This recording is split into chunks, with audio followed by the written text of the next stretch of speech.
Bakit kaya nag-iisa yung bahay dito? Pansin. Bakit? Bakit ganyan yung bahay dito na pag-iwanan na? Bakit? Tagal. Tinubuan na ng mga tagal na iniwan. Takot baka Napansin ako dito. ano yun? Parang lugar ng mga manananggal to ah. Tingnan mo may damit. Kinakain di ba yun oh? Saan? Ay oo, kinakain. Di ba yan yung kinakain mo? Ito.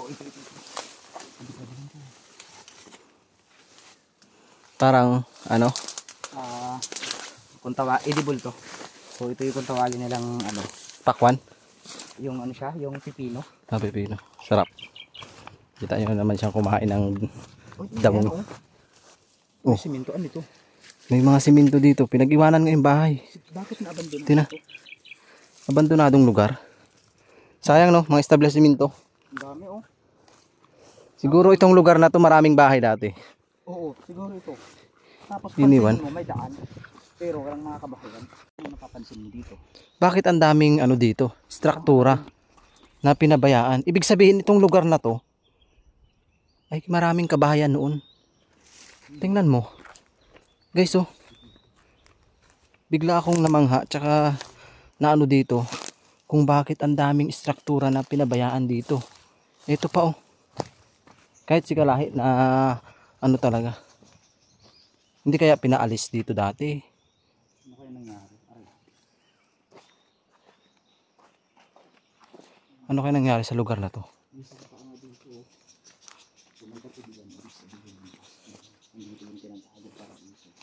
O baka nandito na tayo sa paraiso. Grabe. So, pag Baka sinabi iba. paraiso, anong ibang? So ito yung susundan natin, yung ilog. Ito na siguro. Pansin yung mga Kalahi yung bato. Dito na rin nakikita yung bato niya.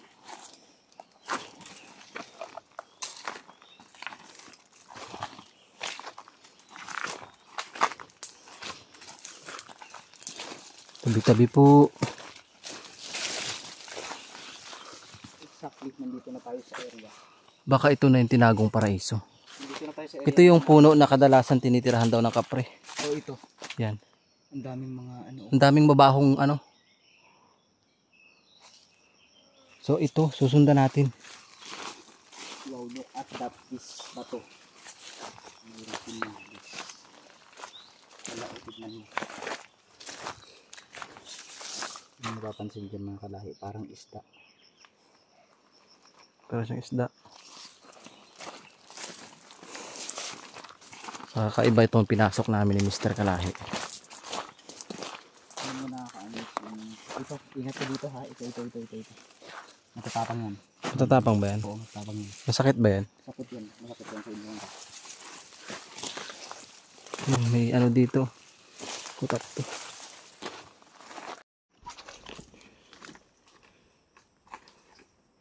So bakit may mga ano dito, bote? May mga bote. Hmm. May mga bote. Isang piraso. Tapos kapansin-pansin dito guys, yung mga bato. Ibang kulay. Ito, may daanan dito. Ayan. May daanan. Meron. So, ibig sabihin, pinupuntahan ko. Malapit na tayo siguro. Tahimik ng lugar pero yung mga ibon ang iingay. Oh my God, may bahay dyan. May bahay doon, kaso iniwan na. Bahay.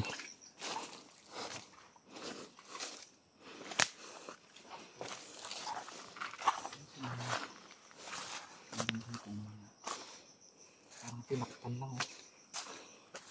Parang tinakpan lang. Ah, ito na yun. Ito na yun. Baka puntahan natin sa dulo.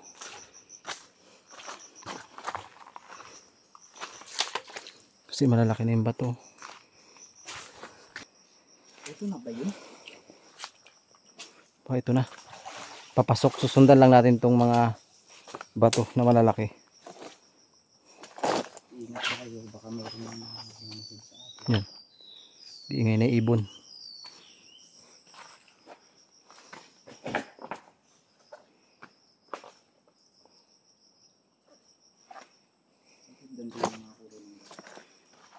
Pero ano siya ha, napansin ko dito sa area, sobrang lamig at may mga lumot pa yung Mga bato. so indikasyon na hindi talaga ito napipuntahan ng mga tao. Siguro napakalakas ng tubig na to pag tag-ulan.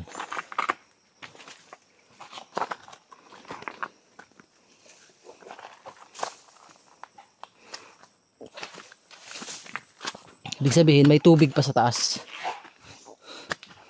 Mayroon pa. Parang paganda ng paganda. Parang habang paakit-akit tayo, paganda ng paganda yung lugar.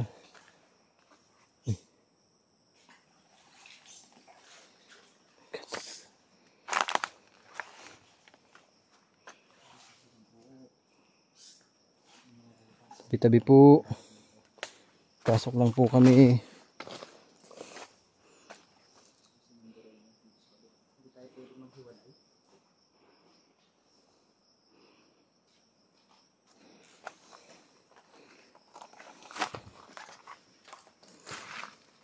Parang yung lugar na to parang ano, kakaiba. Sobrang tahimik, nakakapangilabot. Alam mo hindi ka magbubungol ka sa katahimikan. So ito na siguro yung area na tinagong paraiso sa mismong location natin.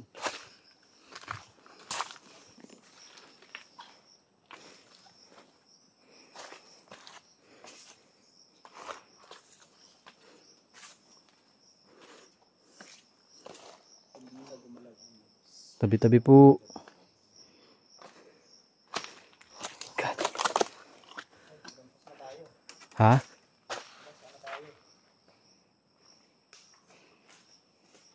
Ito na yun. Dito na banda? Ito na yung tinagong paraiso, itong area na to. Pero pansin mo yung mga pato dito, may mga sinyales. Tapos iba-iba yung kulay. Merong mga dots, ayun o.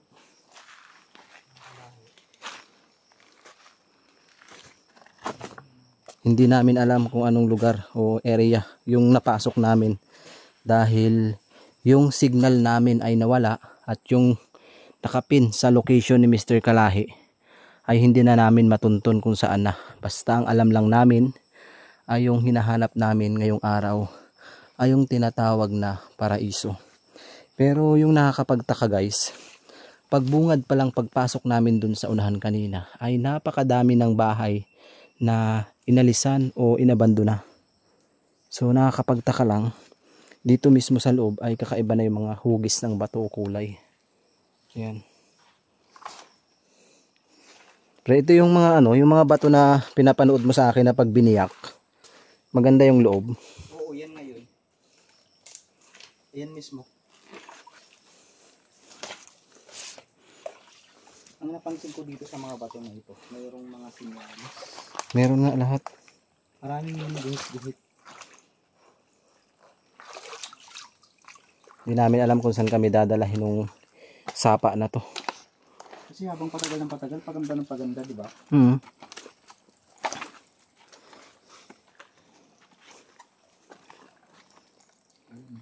Tahimik ng lugar.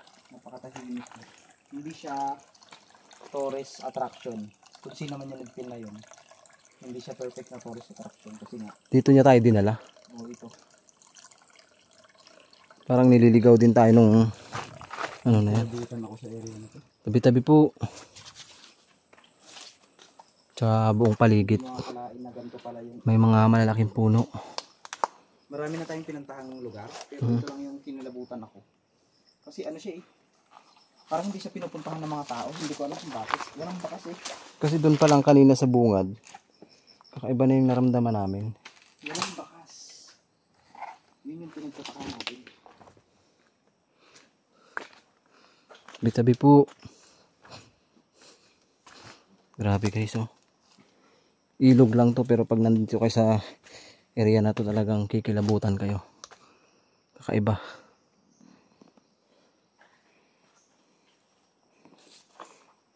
So hindi natin alam kung saan tayo dalhin ng ilog na to, basta susunsunin natin. Tabi-tabi po. Ano si Mr. Kalahi. Support natin guys si Mr. Kalahi. Dahil malapit na siyang maging 100,000 subscriber. May ilog din dito o may tubig.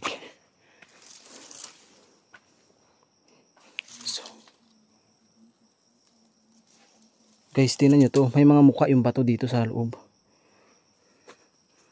Iba. Iba talaga. Parang ibang area na tong pinasok namin.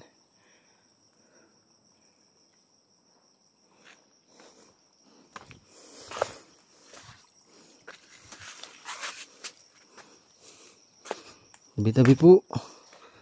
Pasok lang po.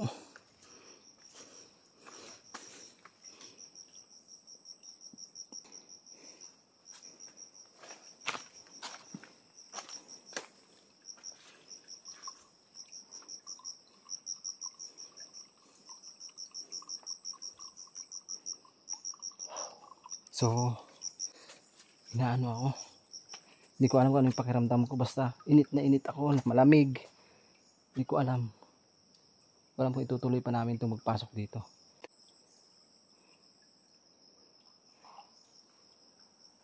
Tingnan nyo yun oh. Parang kakaibang hayop. Parang lalapain kami. Tsaka nakakapagtaka. May simento dito. Diba?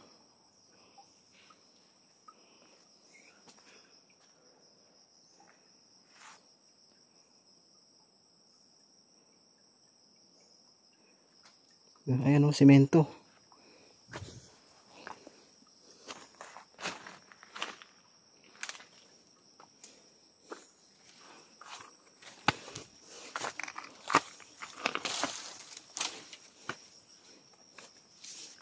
Nauna na tayo kay Mr. Kalahi. Andun na siya sa huli. Sana ay magliligtas tayo sa pagpasok dito kahit mag-isa lang tayo. Kasi sinubukan ko talagang mauna kung ano yung mararamdaman ko dito mag-isa.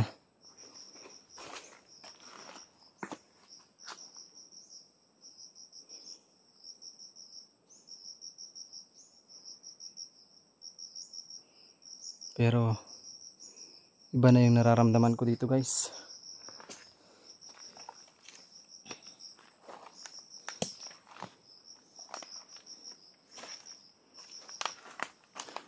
Subukan nating mag-explore. Nakakaiba dito. Baka lapain tayo ng mga hayop dito. Or cobra. Tabi-tabi po.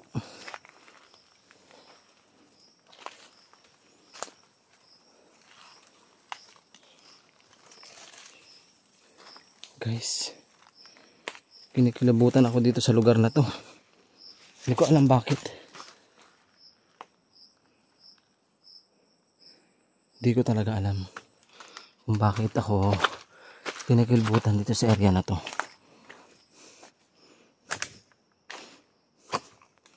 Pa talaga.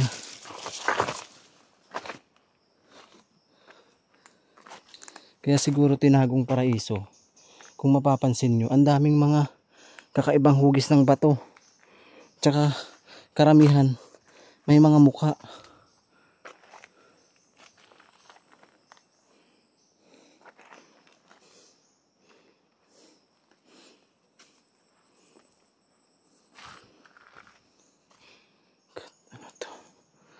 Ano to?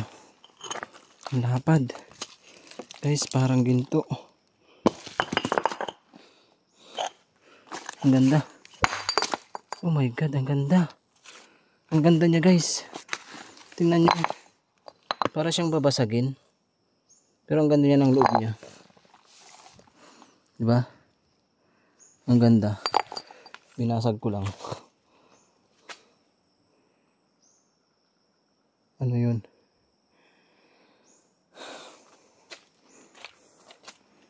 Parang may nag-iingay.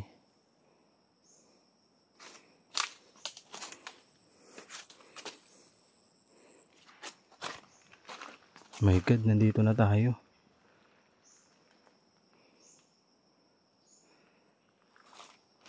Tabi-tabi po. Pasok lang po. Kinakalibutan na ako. Tabi-tabi po. Saang lugar na to, saang lupalop na to guys. Hindi ko alam. Kasi ang dami ng mga ano.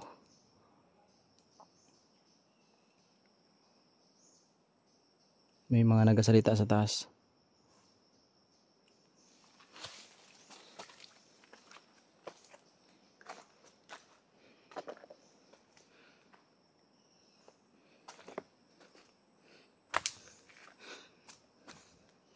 Pansin nyo ba? O narinig nyo ba yung may nagasalita?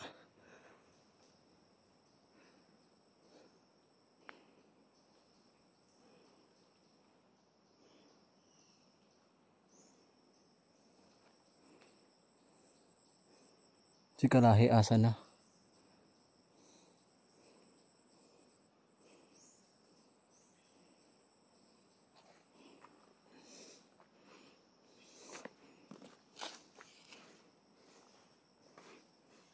In-explore natin yung gubat na mag-isa lang tayo.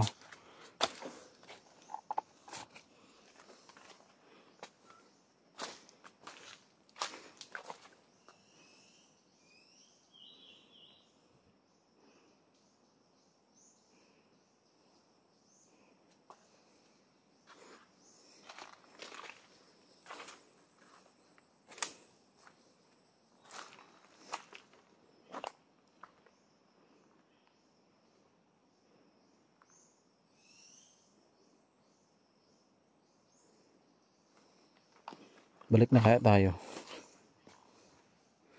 Kasi iba yung nararamdaman ko dito sa lugar na to. Parang kakaiba. Para siyang iniwan talaga. Kasi merong mga nagbuwis na buhay dito sa lugar na to. 'Di ba?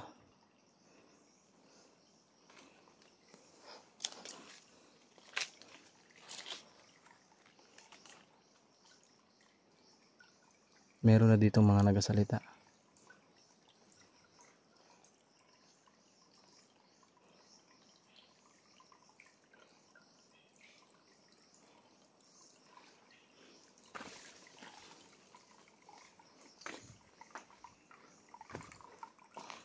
Oh my God.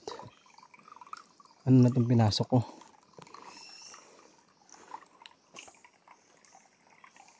Hindi ko alam kung ano na yung pinasok ko dito. Kasi may mga narinig akong nagsasalita dito sa taas. So pabalik na tayo. Puntahan natin si Kalahi.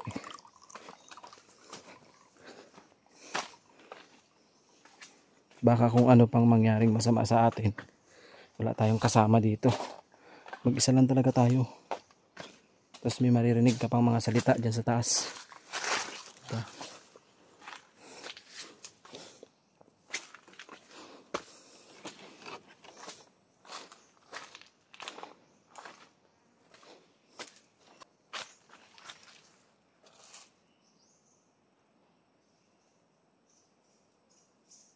May mga nagasalita sa taas.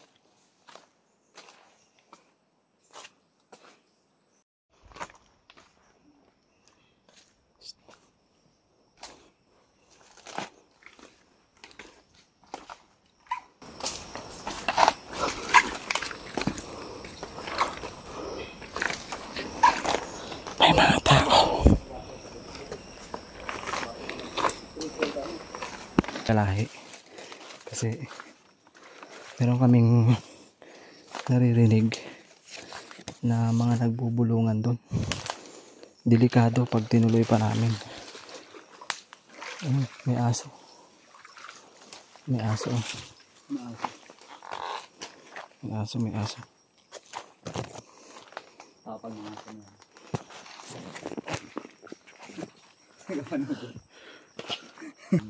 Dahan-dahan tayo. Siguro dito. Okay. May mga narinig kasi kami mga bulungan. Sumusunod sa atin. Siguro narinig sa video yon. Yung mga nagbubulungan guys. Narinig nyo ba? Oo, tumahimik ako. Kasi nagbubulungan sila eh. Mahirap kasi pag ituloy mo pa yon tapos maririnig mo yung mga bulungan. Mamaya di natin masabi kung sino yon o sino sila. Pero maririnig mo talaga dun sa area yung mga bulungan nila. So pabalik na kami ni Kalahi at nangamba kami sa aming seguridad. Kasi pinasok namin to yung lugar na to na walang katao-tao. Yung lakad ko dahan-dahan eh. Ako din. Tulad ako sa'yo. Sabi ko, asa na kaya yun?